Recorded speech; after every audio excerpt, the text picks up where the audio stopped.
Assalamualaikum warahmatullahi wabarakatuh. Selamat pagi anak-anak. Sebelum memulai pelajaran pada pagi hari ini, hendaknya kita berdoa agar dimudahkan ya, dilancarkan semuanya. Berdoa sesuai kepercayaan agama masing-masing. Berdoa dipersilakan.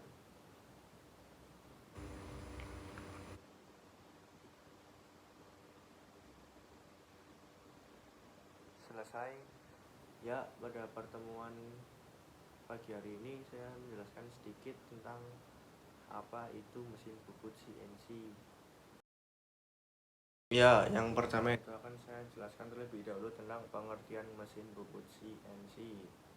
Mesin bubut CNC merupakan sebuah mesin yang dapat digunakan menggunakan programming yang telah disesuaikan sebelumnya, sehingga operator tidak harus menggunakan tangan mereka untuk bekerja. Cara kerja dari mesin ini dimulai ketika seorang programmer dapat secara manual merancang bagian alat yang ingin dibuat. Anak yang kedua yaitu ada macam-macam mesin CNC. Yang pertama itu ada mesin bubut CNC, yang kedua itu ada mesin fresh CNC, yang ketiga ada mesin CNC router, yang keempat ada mesin CNC pemotong plasma atau plasma cutter, kelima ada mesin CNC pemotong laser atau laser cutter, yang keenam ada mesin CNC 3D printer, yang ketujuh ada mesin CNC pick and place, dan yang terakhir ada mesin CNC tube bending. Ya, selanjutnya pada mesin bubut CNC itu ada bagian-bagian utama mesin bubut CNC. Yang pertama itu ada headstock atau kepala tetap. Bagian ini tidak jauh beda dengan mesin bubut konvensional. Pada bagian ini terdapat motor penggerak yang berfungsi untuk memutar spindle utama dan susunan roda gigi. Susunan roda gigi ini berfungsi untuk mengatur kecepatan putaran mesin. Namun, cara mengatur kecepatan putaran mesin tidak lagi menggunakan handle, tetapi menggunakan program atau perintah yang dimasukkan melalui panel. Sebagai pengikat benda kerja, pada bagian ini dipasang cekam atau cuk. Yang kedua yaitu ada meja mesin bubut CNC atau CNC lathe bed. Meja mesin ini digunakan sebagai landasan atau lintasan untuk alat potong yang dipasang pada turret.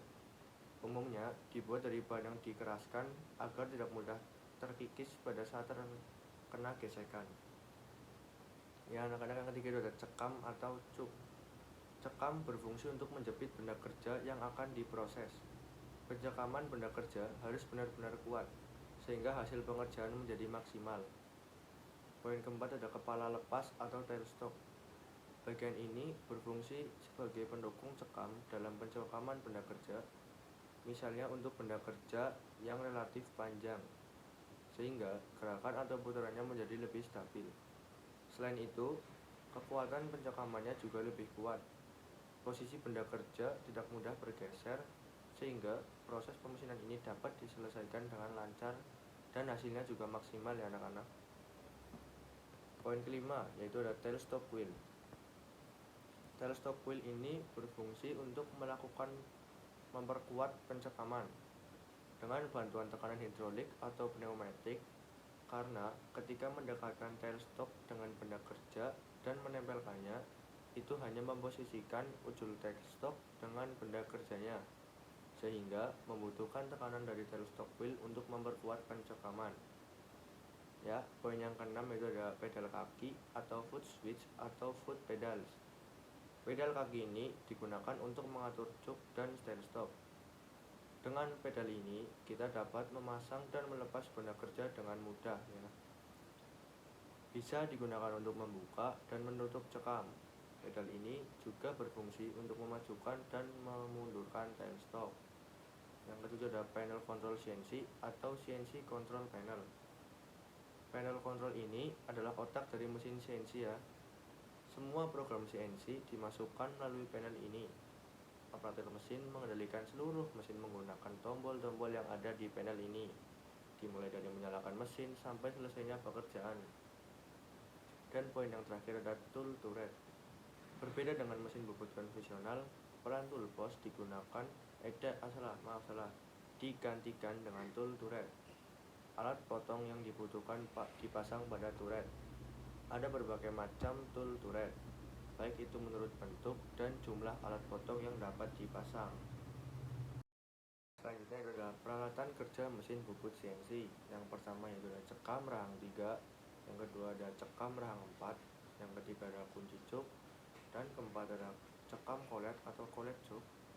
Yang kelima ada pelat rata atau cekam rata. Yang keenam ada pembawa. Yang ketujuh ada pelat pembawa. Ke-8 ada senter putar.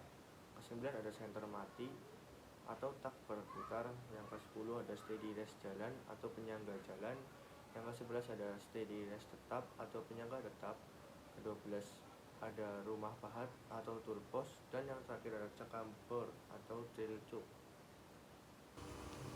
Selanjutnya akan saya jelaskan peralatan bantu kerja pada mesin bubut CNC. Yang pertama adalah cekam. Ya, saya akan jelaskan tentang cekam. Cekam diperlukan untuk mencekam benda kerja.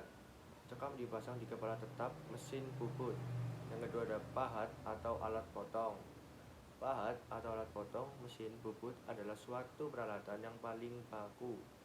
Pahat sendiri sangat bermacam-macam, dari pahat rata atau kanan dan kiri, pahat alur, pahat ulir, pahat radius, dan lain-lain, anak-anak, karena merupakan peralatan bantu kerja mesin CNC. Ya, selanjutnya ada alat keselamatan kerja. Bekerja dengan mesin bubut ya tentu akan bertemu dengan berbagai macam bahaya, anak-anak. Kita tahu sendiri mesin bubut CNC itu besar dan berbahaya. Sisa pembuangan hasil bubutan sangat berbahaya jika mengenai anggota badan kita, terlebih-lebih jika diproduknya dari besi. Maka dari itu diperlukan suatu peralatan keamanan untuk meminimalisir terjadinya kecelakaan kerja. Peralatan tersebut diantaranya yaitu ada kacamata, ada masker, ada topi, ada sarung tangan, dan lain-lain. Yang terakhir yaitu ada alat ukur mesin bubut. Alat ukur mesin bubut sangat penting sekali karena berfungsi sebagai alat untuk mengetahui dimensi benda kerja. Alat ukur sangat bermacam-macam, beberapa diantaranya adalah jangka sorong, berfungsi untuk mengukur diameter atau luar dan dalam, panjang, kedalaman, dan lain-lain. Mikrometer berfungsi biasanya sama seperti jangka sorong, hanya saja ketelitiannya lebih tinggi. Dan untuk pengukuran diameter atau dimensi dalam dan luar diperlukan jenis yang berbeda, yaitu yang selanjutnya ada busur derajat, berfungsi untuk mengukur sudut-sudut. Selain itu masih banyak lagi ya yang kita tahu. Alat ukur yang mempunyai fungsi yang beragam, dari untuk mal ulir, mal radius, dan sebagainya. Yang akan saya jelaskan yaitu dimensi bubut CNC. Yang dimensi mesin bubut CNC bergantung pada mesin apa yang dipakai. Saya jelaskan satu contohnya ya. Mesin bubut CNC milling bubut otomatis industri 1500 memiliki spesifikasi mesin bubut CNC model HT35, set sumbu gerakan cepat yaitu 20 meter per menit. Jenis tempat tidur yaitu tipe seluruh tubuh miring 45 derajat. Dimensinya yaitu 1500, 1100, 1700 mm. Berat bersihnya 1750 kg. Ya, selanjutnya akan saya jelaskan prinsip kerja mesin CNC. Pertama, membuat program CNC sesuai produk yang akan dibuat dengan cara pengetikan langsung pada HMI mesin maupun dibuat pada komputer dengan perangkat lunak pemrograman CNC. Program CNC tersebut lebih dikenal sebagai G-kode. Seterusnya dikirim dan dieksekusi oleh prosesor pada mesin CNC menghasilkan pengaturan motor servo pada mesin untuk menggerakkan perkakas yang bergerak melakukan proses permesinan hingga menghasilkan produk sesuai program. Ya, agar mesin CNC tidak cepat rusak atau trouble, saya akan jelaskan tentang pemeliharaan mesin bubut CNC. Yang pertama yaitu ada para operator CNC milling dan mesin pusat harus akrab dengan mesin, perangkat kontrol pneumatik, tekanan hidrolik, pneumatik, dan lain-lain. Dari peralatan yang digunakan dan lingkungan penggunaan yang ditentukan atau kondisi pengolahan dan lain-lain. Dan harus benar-benar mengikuti persyaratan alat mesin dan manual instruksi sistem kontrol numerik. Penggunaan yang wajar, cobalah untuk menghindari kegagalan karena operasi yang tidak tepat. Misalnya untuk operator, ia harus memahami ukuran debu, rataan mesin, tentang kecepatan spindle, kekuatan motor penggerak spindle, ukuran meja, ukuran kapasitas beban meja, kecepatan umpan bermotor, ukuran alat maksimum yang diizinkan oleh ATC, dan bobot alat maksimum, dan sebagainya. Yang kedua itu adalah sebelum operasi harus dipastikan apakah pelumas spindle dan pelumas rel kereta memenuhi persyaratan. Jika pelumas tidak mencukupi, tambahkan pelumas yang tepat sesuai dengan kelas dan model yang dibutuhkan. Pada saat yang sama, pastikan bahwa tekanan udara normal ya. Yang ketiga yaitu ada pembersihan saringan udara. Jika terlalu banyak debu menumpuk di filter udara, perangkat kontrol digital udara pendingin di kabinet akan diblokir dan suhu di kabinet akan terlalu tinggi membuat sistem tidak dapat bekerja. Oleh karena itu, Anda harus secara teratur memeriksa pembersihan sesuai dengan lingkungan sekitarnya. Ketika ada debu dan minyak di papan sirkuit dan komponen listrik di lemari listrik, mereka juga harus dibersihkan tepat waktu ya anak-anak. Yang keempat yaitu ada periksa komponen listrik secara teratur. Periksa malfungsi seperti kontak yang buruk, saluran pendek, dan sirkuit pendek karena tersengat listrik ke steker, soket, kabel, dan relay helium. Yang kelima itu adalah ganti baterai memori secara teratur ya.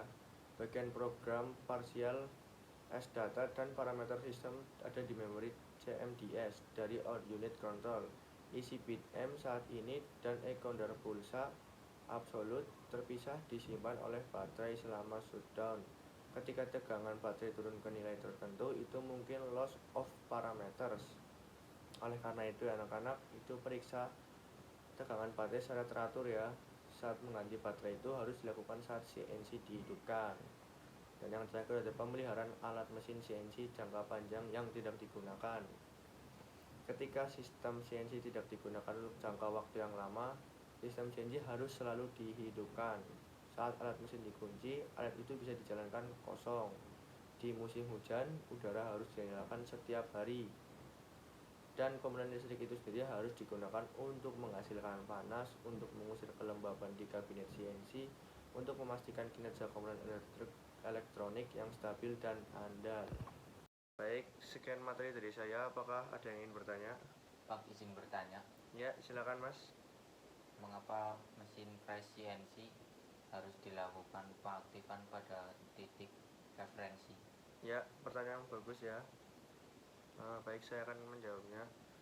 Karena mengaktifkan referensi dengan cara menggerakkan alat potong ke titik referensi berfungsi untuk mengaktifkan sumbu-sumbu koordinat mesin CNC sehingga posisi koordinat alat potong atau tempat alat potong akan diketahui. Apakah sudah jelas jawaban dari saya? Ya, cukup. Ya, baik ya, terima kasih. Apakah ada bertanya lagi? Baik, jika tidak ada yang bertanya, saya tutup ya mata pelajaran pada pagi hari ini. Sekian dari saya. Wassalamualaikum warahmatullahi wabarakatuh.